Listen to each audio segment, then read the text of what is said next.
Hi hello ನಮಸ್ಕಾರ. ನೀವು ನೋಡ್ತಾ ಇದ್ದೀರಾ national TV present Bigg Boss ಅಪ್ಡೇಟ್ಗೆ ಸ್ವಾಗತ. ನಾನು ಸ್ವಾತಿ ಸಾಲ್ಯನ್.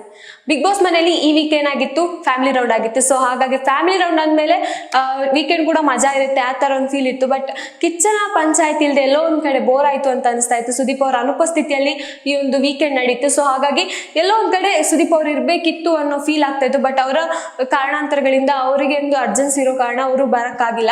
ಸೊ ಹಾಗಾಗಿ ಮನೆಯಲ್ಲಿ ಫುಲ್ ಎಂಟರ್ಟೈನ್ಮೆಂಟ್ಗೆ ಏನೂ ಕಡಿಮೆ ಇರಲಿಲ್ಲ. ಈಗ ಬಿಗ್ ಬಾಸ್ ಮನೇಲೆ ಎಂಟರ್ಟೈನ್ಮೆಂಟ್ ಪ್ಯಾಕೇಜ್ ಅಂತ ಹೇಳ್ಬೋದು. ಸೊ ಹಾಗಾಗಿ ವೀಕೆಂಡ್ ಅಲ್ಲೂ ಕೂಡ ಅಷ್ಟೇ, ಅದರಲ್ಲೂ ಸ್ಯಾಟರ್ಡೆ ಅಂತೂ ನಾವ್ ಯಾವತ್ತೂ ಕಿಚ್ಚನ ಒಂದು ಮಾತಾಗಿರ್ಬೋದು ಅಥವಾ ಮನೆಯವರಿಗೆ ಕಿಚ್ಚನ್ ಇಂದ ಏನೆಲ್ಲ ಉಪದೇಶಗಳು ಸಿಗುತ್ತೆ ಅದನ್ನೆಲ್ಲ ಕಾಯ್ತಾ ಇದ್ವಿ. ಬಟ್ ಈ ವಾರ ಅಂದ್ರೆ ಈ ಒಂದು ಸ್ಯಾಟರ್ಡೆ ಏನಾಗಿತ್ತು ಅಂದ್ರೆ ಫುಲ್ ಎಂಟರ್ಟೈನ್ಮೆಂಟ್ ಆಗಿತ್ತು. ಸೊ ಹಾಗಾಗಿ ಬಿಗ್ ಬಾಸ್ ನೋಡೋಕೆ ಈ ವಾರ ಏನಿತ್ತು, ಈ ಒಂದು ಸೀಸನ್ ಅಲ್ಲಿ ಈ ವಾರದ ಬಿಗ್ ಬಾಸ್ ನೋಡೋಕೆ ತುಂಬಾ ಸಾಕಷ್ಟು ಖುಷಿ ಆಗ್ತಾ ಇತ್ತು. ಆದ್ರೆ ಎಲ್ಲೋ ಒಂದ್ ಕಡೆ ಜಗಳ ಆಗಿಲ್ಲಲ್ಲ ಅನ್ನೋ ಒಂದು ಬೇಜಾರಾಗ್ತಿತ್ತು. ಬಟ್ ಅದಕ್ಕೆ ಇವತ್ತೊಂದು ಬ್ರೇಕ್ ಬಿದ್ದಿದೆ. ಸೊ ಅದ್ರ ಬಗ್ಗೆ ಮತ್ತೆ ಮಾತಾಡ್ತೀನಿ. ಸೊ ಇನ್ನು ಫ್ಯಾಮಿಲಿ ರೌಂಡ್ ಆಗಿರೋದ್ರಿಂದ ಫ್ಯಾಮಿಲಿ ಅವ್ರು ಬಂದಿದ್ರು, ಆಮೇಲೆ ಎಲ್ಲಾ ವಿಷಯಗಳನ್ನ ಬಿಗ್ ಬಾಸ್ ಮನೆಯ ಸ್ಪರ್ಧಿಗಳಿಗೆ ಹೇಳೋದಾಗಿರ್ಬೋದು, ಅವರ ಮನೆಯವರಿಗೆ ಹೇಳೋದಾಗಿರ್ಬೋದು, ಈ ತರ ಸಾಕಷ್ಟನ್ನ ಮಾಡಿದ್ರು. ಸೊ ಹಾಗಾಗಿ ವೀಕೆಂಡ್ ಅಲ್ಲಿ ಯಾರೆಲ್ಲ ಹೋಗ್ಬೋದು ಅಂದ್ರೆ ಡಬಲ್ ಎಲಿಮಿನೇಷನ್ ಅಂತ ಒಂದು ಟ್ವಿಸ್ಟ್ ಕೊಟ್ಟಿದ್ರು. ಸೊ ಹಾಗಾಗಿ ಡಬಲ್ ಎಲಿಮಿನೇಷನ್ ಅಲ್ಲಿ ಯಾರು ಹೋಗ್ಬೋದು ಅನ್ನೋದು ನಮ್ಗೆ ಕ್ಯೂರಿಯಾಸಿಟಿ ಇತ್ತು. ನನ್ಗೆ ಅನ್ಸಿದ ಪ್ರಕಾರ ಸ್ಪಂದನ ಇಲ್ಲಾಂದ್ರೆ ರಾಶಿಕಾ ಹೋಗ್ಬೋದು ಅಥವಾ ಧ್ರುವಂತ ಅವ್ರು ಏನಾದ್ರು ಹೋಗ್ಬೋದು ಅಂತ. ಬಟ್ ಶಾಕಿಂಗ್ ಅಂದ್ರೆ ಸೂರಜ್ ಮತ್ತೆ ಮಾಳು ಅವ್ರು ಹೋಗಿದ್ದಾರೆ. ಸೊ ಇದೆಲ್ಲ ಒಂದ್ ಕಡೆ ತುಂಬಾ ಶಾಕಿಂಗ್ ಅಂತ ಹೇಳ್ಬೋದು.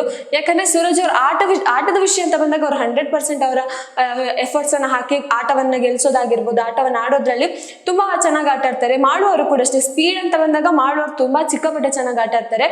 ಆದ್ರೆ ಎಲ್ಲೋ ಒಂದ್ ಕಡೆ ಅವರು ಹೊರಗೆ ಹೋಗಿರೋದು ಎಲ್ಲೋ ಮಿಸ್ ಆಯ್ತು. ಅವರಿಂದ ಏನೋ ಬಿಗ್ ಬಾಸ್ ಮನೆಯಲ್ಲಿ ಸಿಕ್ತಿಲ್ಲ, ಎಂಟರ್ಟೈನ್ಮೆಂಟ್ ಜನಗಳಿಗೆ ಅವರಿಂದ ಸಿಕ್ತಿಲ್ಲ ಅನ್ನೋದು ಗೊತ್ತಾಯ್ತು. ಬಟ್ ಮಾಡೋರು ಎಂಟರ್ಟೈನ್ಮೆಂಟ್ ಅಂತ ಬಂದಾಗ ಹಾಡು ಹೇಳೋದ್ರಲ್ಲಿ ಆಗಿರ್ಬೋದು, ಡ್ಯಾನ್ಸ್ ಮಾಡೋದ್ರಲ್ಲಿ ಆಗಿರ್ಬೋದು ಸಿಕ್ಕಾಪಟ್ಟೆ ಒಂದ್ ಕೈ ಮೇಲೇನೆ ಇದ್ರು. ಬಟ್ ಸೂರಜ್ ಅವ್ರಿಗಿಂತ ಒಂದ್ ಕೈ ಮೇಲೇನೆ ಇದ್ರು ಮಾಡೋರು. ಆದ್ರೂ ಎಲ್ಲೋ ಒಂದ್ ಕಡೆ ಮಿಸ್ ಹೊಡಿತು. ನಾವ್ ಅನ್ಕೊಂಡು ಸ್ಪಂದನ ಅವ್ರು ಹೋಗ್ಬೇಕಿತ್ತು. ಸ್ಪಂದನ ಅವ್ರು ಹೋದ್ರೆ ಒಂದು ರೀತಿಯಲ್ಲಿ ಆ ಬಿಗ್ ಬಾಸ್ ಅಂದ್ರೆ ನಿನ್ನೆ ಬಿಗ್ ಬಾಸ್ಗೆ ತೂಕ ಇತ್ತು ಅನ್ಸುತ್ತೆ. ಯಾಕಂದ್ರೆ ಸ್ಪಂದನ ಅವ್ರು ನಾವು ಬೇಕಂತ ಉಳಿಸಿದ್ರ ಅನ್ನೋದು ಕ್ವಶನ್ ಮಾರ್ಕ್ ಕೂಡ ಇಲ್ಲಿ ಆಗುತ್ತೆ. ಯಾಕಂದ್ರೆ ಸ್ಪಂದನ ಅವರು ಏನು ಆಡದೆ ಅಥವಾ ಅವರು ಫಿಸಿಕಲಿ ಸ್ಟ್ರಾಂಗ್ ಇಲ್ಲ, ಅವ್ರು ನೋಡೋಕ್ ಚೆನ್ನಾಗಿದ್ದಾರೆ ಅನ್ನೋ ಕಾರಣಕ್ಕಾಗಿ ಬಿಗ್ ಬಾಸ್ ಮನೇಲಿ ಉಳಿಸಿದ್ದಾರೆ ಅನ್ನೋದು ಸಾಕಷ್ಟು ಕಮೆಂಟ್ ಗಳಲ್ಲೂ ಕೂಡ ನಾವು ನೋಡಿದೀವಿ. ಹಾಗಾಗಿ ಸ್ಪಂದನ ಅವರಿಗಿಂತ ಮಾಳು ಹಾಗೆ ಸೂರಜ್ ಅವರು ತುಂಬಾ ಅಂದ್ರೆ 100% ಅವರ ಟಾಸ್ಕ್ ಅಲ್ಲಿ ಆಗಿರ್ಬೋದು ಅಥವಾ ಎಂಟರ್ಟೈನ್ಮೆಂಟ್ ಅಲ್ಲಿ ಕೊಡ್ತಾರೆ. ಸ್ಪಂದನ ಅವರು ಎಂಟರ್ಟೈನ್ಮೆಂಟ್ ಅಲ್ಲಿ ಇದ್ದಾರೆ ಅಂದ್ರೆ ಮಾತಾಡೋದ್ರಲ್ಲಿ ಆಗಿರ್ಬೋದು ಅಥವಾ ಬೇರೆ ಬೇರೆ ಚಟುವಟಿಕೆಗಳಲ್ಲಿ ಅವ್ರನ್ನ ತೊಡಗಿಸ್ಕೊಳ್ಳೋದಾಗಿರ್ಬೋದು, ಈ ತರ ಇದ್ದಾರೆ. ಬಟ್ ಎಲ್ಲೋ ಒಂದ್ ಕಡೆ ಸೂರಜ್ ಮತ್ತೆ ಮಾಳು ಅವರಿಗಿಂತ ಸ್ಪಂದನ ಅವ್ರ ಯಾವ ಗ್ರಾಫ್ ಸ್ವಲ್ಪ ಕೆಳಗಿದೆ ಅಂತ ಫೀಲ್ ಆಗ್ತಾ ಇತ್ತು. ಆದ್ರೂ ಗೊತ್ತಿಲ್ಲ, ಅನ್ಫಾರ್ಚುನೇಟ್ಲಿ ಸೂರಜ್ ಮತ್ತೆ ಮಾಳು ಅವ್ರು ಹೋಗ್ತಾರೆ. ಸ್ಟಾರ್ಟಿಂಗ್ ಸ್ಯಾಟರ್ಡೆ ಸೂರಜ್ ಅವ್ರು ಹೋಗ್ತಾರೆ, ಅಂದ್ರೆ ನಿನ್ನೆ ದಿವಸ ಮಾಳು ಅವ್ರು ಹೋಗ್ತಾರೆ. ಸೊ ಸೂರಜ್ ಅವ್ರು ಹೋಗಿದ್ದು ಎಲ್ರಿಗೂ ಶಾಕಿಂಗ್ ಅಂತ ಅನಿಸ್ತು. ಯಾಕಂದ್ರೆ ಮೇ ಬಿ ರಕ್ಷಿತಾ ಮತ್ತೆ ರಾಶಿಕಾ ಅವ್ರು ತುಂಬಾನೇ ಹತ್ ಬಿಡ್ತಾರೆ. ಹಾಗಾಗಿ ಆ 4 ಜನ ಉಳಿದಿರ್ತಾರೆ. ಸೊ ಹಾಗಾಗಿ 4 ಜನದಲ್ಲಿ ಯಾರು ಹೊರಗೆ ಹೋಗ್ತಾರೆ ಅನ್ನೋದು ಎಲ್ರಿಗೂ ಗೊಂದಲ ಆಗಿತ್ತು. ಬಟ್ ಎಲ್ಲರೂ ಅನ್ಕೊಂಡಿದ್ರು ಸ್ಪಂದನ ಹೋಗ್ತಾರೆ ಅನ್ನೋದು. ಸ್ಪಂದನ, ರಾಶಿಕಾ, ಧ್ರುವಂತ್ ಮತ್ತೆ ಸೂರಜ್ ಅವ್ರು ನಿಂತಿರ್ತಾರೆ. ಒಂದು ಕಡೆ ಆ ಒಂದು ಬೋರ್ಡ್ ಟರ್ನ್ ಆದಾಗ ಒಂದು ಏನಿದೆ ಅವರಲ್ಲಿ ನಿಂತಿರ್ತಾರೆ. ಸೊ ಅದೊಂದು ಟರ್ನ್ ಆದಾಗ ಧ್ರುವಂತ್ ಅವ್ರು ಕಾಣಿಸಲ್ಲ. ಸೊ ಎಲ್ಲರೂ ಅನ್ಕೊಳ್ತಾರೆ ಧ್ರುವಂತ್ ಅವ್ರು ಹೋಗ್ತಾರೆ ಅನ್ನೋದು. ನಮಗೂ ಹಾಗೆ ಪ್ರೋಮೋದಲ್ಲಿ ಆ ತರನೇ ತೋರಿಸಿದ್ರು. ಬಟ್ ಅಲ್ಲಿ ಟ್ವಿಸ್ಟ್ ಏನಪ್ಪಾ ಅಂದ್ರೆ ಸೂರಜ್ ಅವ್ರು ಹೋಗ್ತಾರೆ.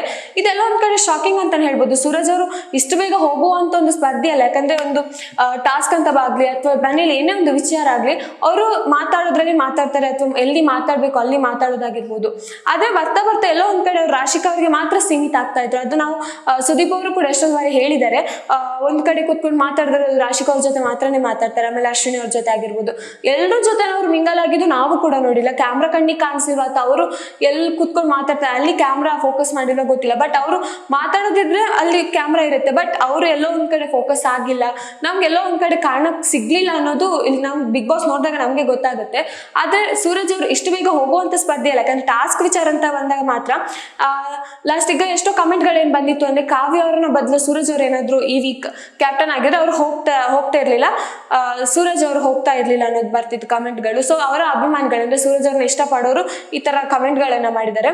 ನೋಡೋದಾದ್ರೆ ರಾಶಿಕಾ ಮತ್ತೆ ಸೂರಜ್ ಅವರ ಕಾಂಬಿನೇಷನ್ ಹೊರಗಡೆ ಸಿಕ್ಕಾಪಟ್ಟೆ ಹಿಟ್ ಆಗ್ತಾ ಇತ್ತು. ಆ ಕಾರಣಕ್ಕಾದ್ರೂ ಬಿಗ್ ಬಾಸ್ ಮನೇಲಿ ಸೂರಜ್ ಅವರು ಇರ್ತಾರೆ ಅನ್ನೋದು ಕೂಡ ಒಂದು ಕಮೆಂಟ್ ಕೂಡ ಬರ್ತಾ ಇತ್ತು.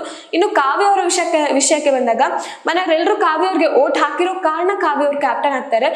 ಸೂರಜ್ ಅವ್ರಿಗೆ ಒಂದು ಅಶ್ವಿನಿ ಮತ್ತೆ ರಾಶಿಕಾ ಅವ್ರು ಮಾತ್ರ 1-2 ಓಟ್ಗಳು ಮಾತ್ರ ಬೀಳುತ್ತೆ. ಸೊ ಹಾಗಾಗಿ ಸೂರಜ್ ಅವ್ರು ಕ್ಯಾಪ್ಟನ್ ಆಗೋಕ್ಕಾಗಿಲ್ಲ. ಇನ್ನು ಸೂರಜ್ ಅವ್ರು ಹೋಗಿದ್ದು ಕೂಡ ಶಾಕಿಂಗ್ ಅಂತ ಹೇಳ್ಬೋದು. ಆಮೇಲೆ ಗೊತ್ತಾಗಿ ರಾಶಿಕಾ ಅವ್ರು ಹತ್ತಿದ್ದಾಗಿರ್ಬೋದು, ತುಂಬಾ ಬೇಜಾರಾಗಿದೆ. ಅಂದ್ರೆ ಅವ್ರು ಬೆಳಗಿಂದ ಅವ್ರ ಹತ್ರ ಮಾತಾಡ್ಲಿಲ್ಲ ಅನ್ನೋ ಒಂದು ಮಾತನ್ನ ಹೇಳ್ತಾರೆ. ನಾನು ಸೂರಜ್ ಹತ್ರ ಅಷ್ಟು ಮಾತಾಡಿಲ್ಲ ಅನ್ನೋ ಮಾತು ಕೂಡ ಹೇಳ್ತಾರೆ. ಸೊ ಹಾಗಾಗಿ ಅವರು ಅಳ್ತಾರೆ ಕೂಡ, ರಾಶಿಕಾ ಅವ್ರು ತುಂಬಾ ಅಳ್ತಾರೆ, ರಕ್ಷಿತಾ ಅವರು ಕೂಡ ಅಷ್ಟೇ ಅಳ್ತಾರೆ. ಇನ್ನು ನಿನ್ನೆ ದಿವಸ ಮಾಳು ಅವರು ಕೂಡ ಹೋಗ್ತಾರೆ. ಮಾಳು ಅವ್ರು ಹೋಗ್ಬೇಕಾದ್ರೂ ಕೂಡ ಅಷ್ಟೇ ಎಲ್ರಿಗೂ ಶಾಕಿಂಗ್ ಅಂತ ಹೇಳ್ಬೋದು. ಯಾಕಂದ್ರೆ ಸ್ಪಂದನ ಮತ್ತೆ ಮಾಳು ಇದ್ದಾಗ ಸ್ಪಂದನನೇ ಹೋಗ್ಬೋದು ಅಂತ 100% ಶೋರ್ ಇತ್ತು. ಯಾಕಂದ್ರೆ ಮಾಳು ಇಲ್ಲಿ ತನಕ ಏನು ಆಟ ಆಡ್ಕೊಂಡು ಬಂದಾರೋ ಸ್ಪಂದನಗಿಂತ ಒಂದ್ ಕೈ ಮೇಲೇನೆ ಇದ್ರು ಅವರು. ಆಟದ ವಿಷಯ ಆಗಿರ್ಬೋದು, ಎಂಟರ್ಟೈನ್ಮೆಂಟ್ ವಿಷಯದಲ್ಲಿ ಆಗಿರ್ಬೋದು, ಮನೆಯಲ್ಲಿ ಅವರನ್ನು ತೊಡಗಿಸ್ಕೊಳ್ಳುವಂತ ರೀತಿಯಲ್ಲಿ ಆಗಿರ್ಬೋದು, ಮಾಳುವರು ಒಂದು ಕೈ ಮೇಲೇನೆ ಇದ್ರು. ಬಟ್ ಅನ್ಫಾರ್ಚುನೇಟ್ಲಿ ಏನಾಯ್ತು, ಮಾಳುವರು ಹೊರಗೆ ಹೋಗ್ತಾರೆ, ಆ 2 ಕಾರಲ್ಲಿ ಕೂತ್ಕೊಳ್ತಾರೆ. ಆ ಕಾರಲ್ಲಿ ಯಾರು ಹೊರಗೆ ಹೋಗ್ತಾರೆ, ಇಬ್ರು 2 ಕಾರ್ ಕೂಡ ಹೊರಗೆ ಹೋಗುತ್ತೆ. ಬಟ್ ಒಳಗೆ ಬಂದಿರೋದು ಅಲ್ಲಿ ಇದ್ದದ್ದು ಸ್ಪಂದನ ಅವ್ರು ಮಾತ್ರ. ಸೊ ಹಾಗಾಗಿ ಸ್ಪಂದನ ಅವ್ರು ಬಂದಾಗ ಎಲ್ಲರೂ ಅವರನ್ನ ರೇಗ್ಸೋಕ್ ಸ್ಟಾರ್ಟ್ ಮಾಡಿದ್ರು. ಬಟ್ ಮಾಳು ಹೋಗಿರೋದು ಒಂದ್ ಕಡೆ ಬೇಜಾರಾಯ್ತು. ಯಾಕಂದ್ರೆ ಮಾಡುವವರು ಕೂಡ ಅಷ್ಟೇ ಇಷ್ಟು ಬೇಗ ಹೋಗುವಂತ ಸ್ಪರ್ಧೆ ಅಲ್ಲ. ಬಟ್ ಬಿಗ್ ಬಾಸ್ ಅಲ್ಲಿ ಏನೆಲ್ಲ ಟ್ವಿಸ್ಟ್ ಆಗುತ್ತೆ, ಏನೆಲ್ಲ ಒಂದು ಸಿಗುತ್ತೆ ಅನ್ನೋದು ಯಾರಿಗೂ ಊಹೆ ಮಾಡೋಕ್ಕಾಗಲ್ಲ. ಈಗ ಮಿಡಲ್ ಆಫ್ ವೀಕ್ ಅಂದ್ರೆ ಈ ಒಂದು ಮಿಡ್ಲಲ್ಲಿ ಕೂಡ ಒಂದು ನಾಮಿನೇಷನ್ ಆಗ್ಬೋದು. ಇನ್ನು ಏನು ಫೈನಲ್ ಗೆಸ್ಟ್ ಇನ್ ವಾರ ಇಲ್ಲ ಅಂದ್ರೆ 2-3 ವಾರ ಅಷ್ಟೇ ಇರೋದು. ಸೊ ಹಾಗಾಗಿ middle of the weak elimination ಕೂಡ ಇರ್ಬೋದು. ಅದ್ರಲ್ಲಿ ಒಬ್ರು ಹೋಗ್ತಾರ ಅನ್ನೋದು ಕೂಡ ನಮ್ಗೆ ಗೊಂದಲ ಆಗುತ್ತೆ. ಸೊ ಹಾಗಾಗಿ ಯಾರೆಲ್ಲ ಹೋಗ್ಬೋದು, ಅಥವಾ ಕಿಚನ್ ಇಂದ ಈ ಸಲ ಯಾರಿಗೆ ಕೂಡ ಸ್ಪೆಷಲ್ ಆಗಿ ಊಟ ಸಿಗ್ಲಿಲ್ಲ ಅದು ಕೂಡ ಒಂದು ಮಾತಾಗ್ತಾ ಇದೆ. ಏನಪ್ಪಾ ಅಂದ್ರೆ ಲಾಸ್ಟ್ ಸೀಸನ್ ಅಥವಾ ಪ್ರತಿ ಸೀಸನ್ ಅಲ್ಲೂ ಸುದೀಪ್ ಅವರು ತಮ್ಮ ಕೈಯಾರೆ ಅಡಿಗೆ ಮಾಡಿ ಅನ್ನು ಕೊಡೋದಾಗಿರ್ಬೋದು, ಆ ಒಂದು ಸ್ಪರ್ಧಿಗಳಿಗೆ ವಿಶಸ್ ಹೇಳೋದಾಗಿರ್ಬೋದು, ಈ ತರ ಮಾಡ್ತಿದ್ರು. ಸೊ ಇವಾಗ ಅದು ಇಲ್ಲ. ಇನ್ನು ನೆಕ್ಸ್ಟ್ ಬರೋದು ಅದೇ, ಸುದೀಪ್ ಅವರು ಅಡಿಗೆ ಮಾಡಿ ಕೊಡ್ತಾರೆ ಆ ತರ ಫೀಲ್ ಅಂತೂ ಮನೆಯಲ್ಲಿ ಅವರು ಮಾತಾಡ್ಕೊಳ್ತಿದ್ದಾರೆ. ಅಂದ್ರೆ ಎಷ್ಟೋ ಜನಕ್ಕೆ ಸುದೀಪ್ ಅವರು ಅಡಿಗೆ ತಿನ್ಬೇಕು ಆ ತರ ಒಂದು ಮಾತುಗಳು ಕೂಡ ಲೈವ್ ಅಲ್ಲಿ ನಾವು ನೋಡಿದೀವಿ.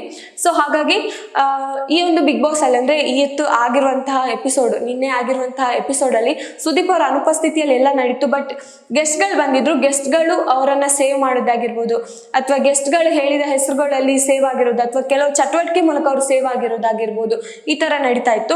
ಆಮೇಲೆ ಸ್ಟಾರ್ಟಿಂಗ್ ದಿನ ಏನ್ ಗೆಸ್ಟ್ಗಳು ಬಂದಿದ್ರು, ಅವರು ಒಬ್ಬರನ್ನ ಕರ್ಕೊಂಡು ಹೋಗ್ತೀನಿ ಆ ಒಂದು ಮಾತನ್ನ ಹೇಳಿದ್ರು. ಅಂದ್ರೆ ಪ್ರೇಮ್ ಅವ್ರು ಬಂದಿದ್ದಾಗ ಹೇಳಿದ್ರು, ನಾವ್ ಅನ್ಕೊಂಡ್ವಿ ಗೆಸ್ಟ್ಗಳೇ ಸ್ಪರ್ಧಿಗಳನ್ನ ಕರ್ಕೊಂಡು ಹೋಗ್ತಾರೆ ಮನೆಗೆ, ಆ ಒಂದಿತ್ತು. ಬಟ್ ಅಲ್ಲಿ ಆಗಿಲ್ಲ, ಅವ್ರಿಗೆ ಸೇವ್ ಮಾಡಕ್ ಬಂದಿರೋದು. ಸೊ ಹಾಗಾಗಿ ಸ್ಯಾಟರ್ಡೆ ಮತ್ತೆ ಸಂಡೇ ಎಪಿಸೋಡು ಸುದೀಪ್ ಅವರ ಮಾತಿಲ್ದೆ ಸ್ವಲ್ಪ ಏನೋ ಒಂದ್ ಕಡೆ ಗಲಿಬಿಲಿ ಆದ್ರೂ ಕೂಡ ಅವರ ಒಂದು ಮನೋರಂಜನೆ ಆಗಿರ್ಬೋದು, ಅಥವಾ ಡ್ಯಾನ್ಸ್ಗಳಾಗಿರ್ಬೋದು, ಸೀರಿಯಲ್ ಪ್ರಮೋಷನ್ಗೆ ಗೌರಿ ಕಲ್ಯಾಣ ಸೀರಿಯಲ್ ಅವ್ರು ಬಂದಿರೋದಾಗಿರ್ಬೋದು, ಈ ತರ ಒಂದು ಮನೋರಂಜನಾತ್ಮಕ ಒಂದು ಕೆಲವು ಚಟುವಟಿಕೆಗಳು ನಡೀತಾ ಇತ್ತು. ಆಮೇಲೆ ಎಕ್ಸ್ಪೆಷಲಿ ಗಿಲ್ಲಿ ಅವ್ರ ಕ್ಯಾಪ್ಟನ್ ಆಗಿರೋದು ಎಲ್ರಿಗೂ ಒಂಥರ ಕುತೂಹಲ ಆಗಿದೆ. ಯಾಕಂದ್ರೆ ಗಿಲ್ಲಿ ಅವ್ರ ಕ್ಯಾಪ್ಟನ್ ಆದ್ರೆ ಯಾವ ರೀತಿ ಇರ್ಬೋದು ಅನ್ನೋದು. ಬಟ್ ಅದಕ್ಕೊಂದು ಇವತ್ತು ಒಂದು ಎಕ್ಸಾಂಪಲ್ ಸಿಕ್ಕಿದೆ ಅಂತಾನೆ ಹೇಳ್ಬೋದು. ಅಶ್ವಿನಿ ಮತ್ತೆ ಗಿಲ್ಲಿ ಅವರ ಒಂದು ಜಗಳ ಇವತ್ತು ಮತ್ತೆ ಸ್ಟಾರ್ಟ್ ಆಯ್ತು. ಇಷ್ಟು 1 ವಾರ ಏನ್ ಶಾಂತಿ ನಿವಾಸ ಆಗಿತ್ತು ಮನೆ, ಇವತ್ತು ರಣರಂಗನೆ ಆಗಿದೆ ಅಂತಾನೆ ಹೇಳ್ಬೋದು. ಯಾಕಂದ್ರೆ ಗಿಲ್ಲಿ ಅವರು ಕೆಲಸ ಮಾಡಕ್ ಹೇಳ್ತಾರೆ ಅಶ್ವಿನಿಗೆ. ಸೊ ಅಶ್ವಿನಿ ಹೇಳಿದ್ದಾರೆ ನಾಳೆ ಮಾಡ್ತೀನಿ, ನಂಗೆ ಸುಸ್ತಾಗಿದೆ ಅಂತ ಮಾತನ್ನ ಹೇಳ್ತಾರೆ. ಸೊ ಹಾಗಾಗಿ ಅದಕ್ಕೆ ಗಿಲ್ಲಿ ಅವರು ಬೈತಾರೆ.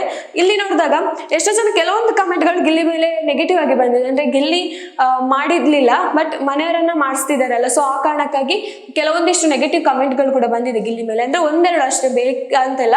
ಇಲ್ಲಿ ನೋಡಿದಾಗ ಅಶ್ವಿನಿ ಅವ್ರದ್ದು ತಪ್ಪಂತ ಕಾಣಿಸ್ತಾ ಇದೆ. ಯಾಕಂದ್ರೆ ಅಶ್ವಿನಿ ಅವರು ತುಂಬಾ ಕೆಲಸದಿಂದ ತಪ್ಪಿಸ್ಕೊಳ್ಳೋದು, ಈ ಹಿಂದೆ ಸಾಕಷ್ಟು ರೀಸನ್ ಗಳನ್ನ ಬೇರೆ ಮನೆಯವರು ಕೊಟ್ಟಿದ್ದಾರೆ. ರಘು ಅವರಾಗಿರ್ಬೋದು, ಅಥವಾ ಪ್ರತಿಯೊಬ್ರು ಕ್ಯಾಪ್ಟನ್ ಆಗಿರ್ಬೋದು, ಅಶ್ವಿನಿ ಅವರು ಕೆಲಸ ಮಾಡಲ್ಲ ಅನ್ನೋ ರೀಸನ್ ಅನ್ನ ಕೊಟ್ಟಿದ್ದಾರೆ. ಅದಕ್ಕಿಂತ ಗಿಲ್ಲಿ ಅವರು ಈ ಒಂದು ಕೆಲಸ ಮಾಡಿಸಿದಾಗ ಅಲ್ಲಿ ಅಶ್ವಿನಿ ಅವರು ಹಿಂಜರಿಯೋದಾಗಿರ್ಬೋದು, ಇಲ್ಲಿ ಬೇಕಂತಾನೆ ಹಿಂಜರಿದ್ರು ಅನ್ನೋದು ಗೊತ್ತಾಗುತ್ತೆ. ಯಾಕಂದ್ರೆ ಮನೆ ಕೆಲಸ ಅಂದ್ರೆ ಕಿಚನ್ ಕ್ಲೀನ್ ಮಾಡಕ್ ಹೇಳಿರೋದು. ಸೊ ಅಶ್ವಿನಿ ಅವ್ರು ನಾಳೆ ಮಾಡ್ತೀನಿ ಅಂತ ಹೇಳ್ತಾರೆ. ಹಾಗಾಗಿ ಗಿಲ್ಲಿ ಅವರು ಅಲ್ಲಿ ಮಾತಾಡ್ತಾರೆ. ಸೊ ಆಗ ಅಶ್ವಿನಿ ಅವರು ವಾಯ್ಸ್ ರೈಸ್ ಮಾಡ್ತಾರೆ.